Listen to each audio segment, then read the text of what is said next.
এর খেলাধুলা রীতিমতো জমে উঠেছে। স্পষ্টতই একদিকে ডক্টর মোহাম্মদ ইউনূস এবং তার সঙ্গে জামায়াতে ইসলামী সমন্বয়ক কিছু ইসলামিক দল এবং পশ্চিমা বেশ কিছু থিঙ্ক ট্যাঙ্ক রয়েছেন।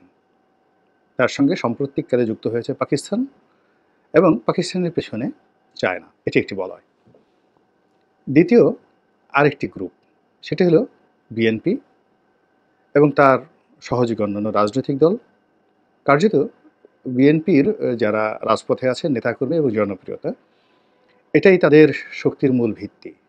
কিন্তু ডক্টর মোহাম্মদ ইউনূসের যে আন্তর্জাতিক কানেকশন রয়েছেন, তার সঙ্গে আন্তর্জাতিক মানের কিছু বুদ্ধিজীবী সহযোগী রয়েছেন দেশে এবং দেশের বাইরে। ঠিক ওইরকমভাবে বিএনপির কেউ নেই। বিএনপির লোক বলতে মির্জা আব্বাস, বিএনপির লোক বলতে মির্জা ফখরুল ইসলাম আলমগীর, বিএনপির লোক বলতে জনাব তারেক রহমান। মানে আমরা যাদেরকে দেখি, এর বাইরে অদৃশ্য কোনো শক্তি বিএনপিকে সাহায্য করার মতো এই মুহূর্তে নেই। আর আরেকটি পক্ষ, সেটা হলো আওয়ামী লীগ। তো মূলত আসলে এই মুহূর্তে বিএনপির সঙ্গে, ডক্টর মোহাম্মদ ইউনূসের সঙ্গে, জামাতের সঙ্গে কোনো রাজনৈতিক খেলাধুলা হচ্ছে না। এখানে একেবারে নির্মম বাস্তবতা হলো যে বাংলাদেশের মধ্যে একচেটিয়াভাবে খেলছে ডক্টর মোহাম্মদ ইউনূস। আর তিনি যদি এই মুহূর্তে কাউকে হুমকি হিসেবে মনে করেন, তার প্রতিপক্ষ হিসেবে মনে করেন, সেটা অবশ্যই বিএনপি নয়, অন্য কেউ নয়, সেটি কেবলই মাত্র শেখ হাসিনা। তো ডক্টর মোহাম্মদ ইউনূস সাহেবের সঙ্গে যেভাবে দেশি এবং বিদেশি সাহায্যকারী রয়েছে, তদ্রূপ শেখ হাসিনার হাতেও দেশি বিদেশি অনেক শক্তি রয়েছে। দেশের মধ্যে আওয়ামী লীগের ৬ কোটি কর্মী সমর্থক এবং তারা প্রায় সবাই সচ্ছল।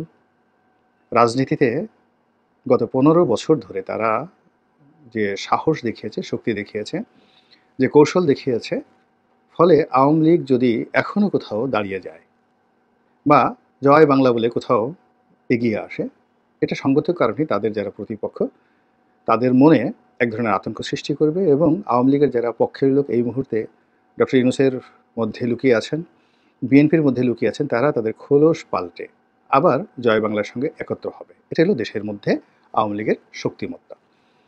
অন্যদিকে দেশের বাইরে গিয়ে শেখ হাসিনা এই মুহূর্তে যে দিল্লিতে রয়েছেন বা ইন্ডিয়াতে রয়েছেন, ভারতে রয়েছেন, সেখানে তিনি তার সকল প্রিয়জন এবং সাহায্যকারী তাদেরকে নিরাপদে তিনি সেখানে নিয়ে গেছেন, অথবা তারা সবাই নিরাপদে সেখানে পৌঁছে গেছেন। সকল মেম্বার অফ পার্লামেন্ট, বেশিরভাগ সকল মন্ত্রিপরিষদের সদস্য, তার পরিবারের আত্মীয় এবং স্বজন যারা রয়েছেন তারা, এবং ভারতের বাইরে ব্যাংককে একটা গ্রুপ রয়েছেন, সিঙ্গাপুরে একটা গ্রুপ আছেন, ইংল্যান্ডে অর্থাৎ লন্ডনে একটা বিশাল গ্রুপ রয়েছেন, অন্যান্য দেশগুলোতে স্ক্যান্ডিনেভিয়ান যে কান্ট্রিগুলো রয়েছে সেখানে একটি গ্রুপ আছে, আমেরিকাতে তো আছেই, এমনকি দুবাই, কাতার, তারপর ব্রুনাই, সৌদি আরবিয়া, এখানেও আওয়ামী লীগের হাজার হাজার নেতাকর্মী রয়েছেন, যারা টাকা দিয়ে, পয়সা দিয়ে, সমস্ত লজিস্টিক সাপোর্ট দিয়ে শেখ হাসিনাকে আবার ক্ষমতায় ফিরিয়ে আনার জন্য সর্বোচ্চ চেষ্টা করে চলেছেন। এবং অবাক করার ব্যাপার হলো যে এদের মধ্যে অনেক ধনী, যাদের নাম আমরা ইতিমধ্যে পেপার পত্রিকায় এসে গেছে, কাজে আমি যদি তাদের নাম বলি এটি বদনাম হবে না। যেমন ধরুন ভারতের আদানি, তারপর এস আলম গ্রুপ, এরপরে ধরুন বসুন্ধরা গ্রুপ, এরপরে আল হারমাইন গ্রুপ, এইরকম অন্তত ১০০টি নাম করা শিল্প প্রতিষ্ঠান, ব্যবসায়ী গ্রুপ, হামিম গ্রুপ আছে, এ কে আজাদ সাহেবের হামিম গ্রুপ আছে, যারা পরিবর্তিত পরিস্থিতিতে এই পরিবর্তিত বাংলাদেশে নিজেদেরকে তারা এস্টাবলিশ করে ফেলেছেন। তো তারা নিজেদেরকে এস্টাবলিশ করে ফেলেছেন, এই গেল এক। ২ নম্বর হলো তারা সমন্বয়কদের সঙ্গে, ইউনূস সরকারের সঙ্গে, বিএনপির সঙ্গে এবং তলে তলে আওয়ামী লীগের সঙ্গে সমান তালে সম্পর্ক বজায় রেখে নিজেদের কর্মকাণ্ড চালিয়েছেন বা চালিয়ে যাচ্ছেন। তো এটি আওয়ামী লীগের একটা বিরাট বিজয় এবং সফলতা। ৩ নম্বর হলো যে আওয়ামী লীগের যে সকল আমলা কামলা, তাদের ৯৯% আমলা কামলা তারা পরিবর্তিত পরিস্থিতিতে মানিয়ে নিয়েছেন। তাদের মনের মধ্যে জয় বাংলা, কিন্তু চোখে মুখে এখন হয়তো বাংলাদেশ জিন্দাবাদ, ইনকিলাব জিন্দাবাদ, নারায়ে তকবীর জিন্দাবাদ, ডক্টর ইউনূস জিন্দাবাদ, এই জিনিসগুলোকে তারা সমন্বয় করে ফেলেছেন এবং ধাক্কা কাটিয়ে উঠে তারা কি করবেন বা না করবেন সেটা একমাত্র উপরে আল্লাহ রাব্বুল আলামিন ছাড়া আর কেউ জানেন না। আমলা কামলাদের পরে যদি বিদেশি শক্তি ধরেন, তো সেক্ষেত্রে চীন এখনো পর্যন্ত আওয়ামী লীগের বিরুদ্ধে কথা বলা যাবে না। ভারত একেবারে আওয়ামী লীগের পক্ষে, যাকে বলা হয় কোমরে গামছা বেঁধে যেভাবে নেমেছে। ভারত স্বাধীন হওয়ার পর থেকে কোনো রাজনৈতিক নেতাকে আশ্রয় দিয়ে তার পক্ষে এভাবে ভারত কখনো সমর্থন জানায়নি, এবং সেই একক ব্যক্তিকে ক্ষমতায় বসানোর জন্য অভিমান করে একটা রাষ্ট্রের সঙ্গে সম্পর্কের অবনতি তারা কখনো ঘটায়নি, যেটি শেখ হাসিনাকে নিয়ে ঘটাচ্ছে। এটি ভীষণ রকম বাংলাদেশের জন্য অ্যালার্মিং। এর কারণ হলো আমাদের চারিদিকে যে বলয় রয়েছে, সীমান্ত রয়েছে, সেখানে এই ভারতের যে কর্তৃত্ব, এই কর্তৃত্ব কেউ অস্বীকার করতে পারবে না, এবং ভারতের এই কর্তৃত্ব মোকাবেলা করার অবস্থা আমাদের অন্য কোনো বন্ধু রাষ্ট্রের আদৌ নেই। ভারতের সাথে যে সকল রাষ্ট্রের বন্ধুত্ব রয়েছে, যেমন ধরুন আমেরিকা, যেমন ধরুন রাশিয়া, তারা সবাই শেখ হাসিনার বন্ধু হবেন এবং পক্ষে আছেন। কাজেই ডক্টর মোহাম্মদ ইউনূসকে যদি খেলতে হয়, রাজনীতির খেলা খেলতে হয়, তাহলে তাকে শেখ হাসিনার সঙ্গে খেলতে হচ্ছে, আওয়ামী লীগের সঙ্গে খেলতে হচ্ছে, এবং এই বিপদ এবং বিপত্তি মাথায় রেখেই কিন্তু তিনি এগোচ্ছেন। এটা হলো রূঢ় বাস্তবতা। এখন বাস্তবতা হলো যে এই রূঢ় বাস্তবতার প্রেক্ষিতে যে খেলা, রাজনীতির খেলা, সেই খেলায় আমরা যেটা দেখছি, জামাতের সঙ্গে বিএনপির দ্বন্দ্ব সংঘাত হচ্ছে, বিএনপির সঙ্গে অঙ্গ সংগঠনের দ্বন্দ্ব সংঘাত হচ্ছে, তারপর সমন্বয়কদের সঙ্গে বাকবিতণ্ডা হচ্ছে। আসলে এগুলো সবই ধোঁয়া ধোঁয়া ধোঁয়া। পর্দার আড়ালে মূলত যে জিনিসটি হচ্ছে সেটি হলো আওয়ামী লীগ চেষ্টা করছে জামাতের সঙ্গে, বিএনপির সঙ্গে, এমনকি ছাত্রদের সঙ্গে একটি সুসম্পর্ক স্থাপন করার জন্য, অথবা অ্যাটলিস্ট তাদেরকে নিউট্রাল করার জন্য। এবং এই জন্য আপনি দেখবেন যে এই যে যাদের বিরুদ্ধে টাকা পয়সা লেনদেনের অভিযোগ আসছে, এ প্রায় সবই বিএনপি মাইন্ডেড নয়, আওয়ামী লীগ মাইন্ডেড, যারা ব্যবসা বাণিজ্য করেন, ব্যবসায়ী গ্রুপ, তারাই টাকা দিচ্ছে। এমনকি যে সকল গোপন সংস্থা থেকে টাকা পাওয়ার অভিযোগ আসছে, সে সকল গোপন সংস্থার যে টাকা, এটা যে আওয়ামী লীগ থেকে আসছে না, এই কথা কিন্তু বলা যাচ্ছে না। আবার এই সকল কথা মুহূর্তের মধ্যে, অতি গোপনীয় কথা, এটি কয়েকদিন পরে আবার প্রকাশিত হয়ে যাচ্ছে। অর্থাৎ যারা টাকা দিচ্ছে, তারা, যাদেরকে টাকা দেওয়া হচ্ছে, তাদেরকে ব্ল্যাকলিস্টেড করার জন্য আবার এই জিনিসগুলো প্রকাশ করে দিচ্ছে। কাজে এখানে আওয়ামী লীগ খেলছে। তো আওয়ামী লীগ যে খেলছে, সেই খেলার ক্ষেত্রে আমরা যা দেখছি সেটা সত্য নয়, কিন্তু এর বাইরে আরও অনেক কিছু এখানে ঘটে চলেছে। তো সেই দিক থেকে ডক্টর মোহাম্মদ ইউনূসকে শেখ হাসিনার আগামী দিনে রাজনীতির পুনর্বাসন, তার রাজনীতির আক্রমণ, তার রাজনীতির কৌশল এবং রাজনীতির প্রত্যাবর্তন, এটিকে মাথায় রেখেই কিন্তু তাকে এগোতে হচ্ছে, এবং দেয়ার ইজ নো ওয়ে। এর বাইরে তার কোনো বিকল্প পন্থা নেই, ব্যবস্থা নেই।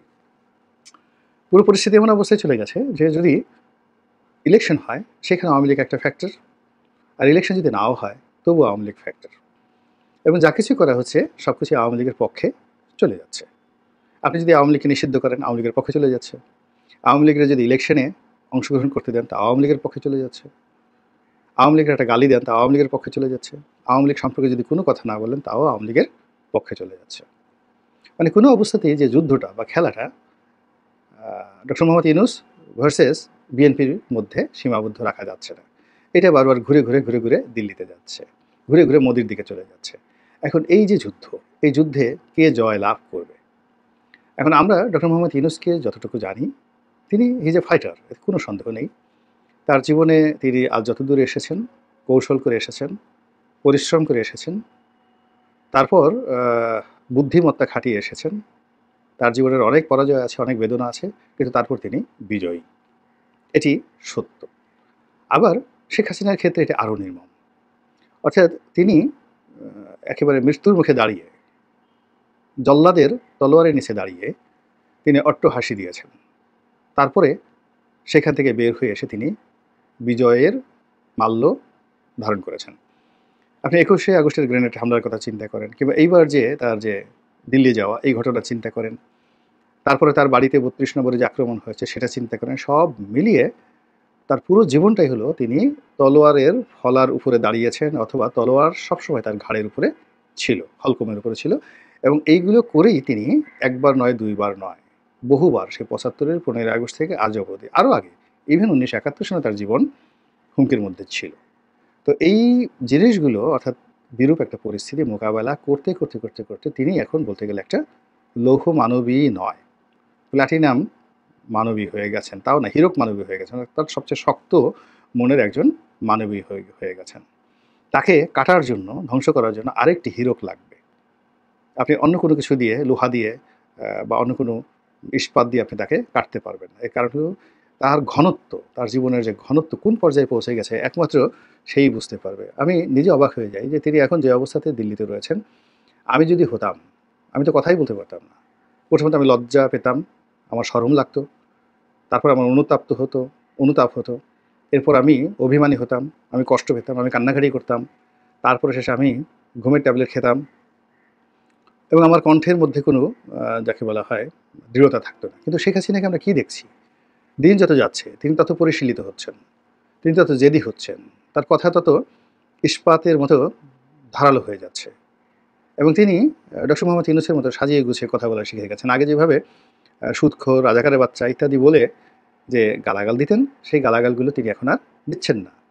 তিনি যে সাম্প্রতিক অডিও ফুটেজে যে সকল তার বক্তব্য আমরা শুনতে পাচ্ছি, তিনি খুব ধীর স্থিরভাবে ডক্টর মোহাম্মদ ইউনূসকে ছোট করার জন্য, তার সরকারকে দায়ী করার জন্য এবং তার নিজের পক্ষে সাফাই গাওয়ার জন্য যে ভাষা ব্যবহার করছেন, এটি তার মুখে আমি জিন্দেগিতে কখনো শুনিনি। শেখ হাসিনা মিন্স ধরো, মারো, কাটো, ওর পাঞ্জাবি খোলো, ওকে জুতো মারো, ওকে গুম করো, তারপরে শেষে ওকে একটু ট্রিটমেন্ট দিয়ে দাও, ওর বাড়িঘর ভেঙে ফেলো।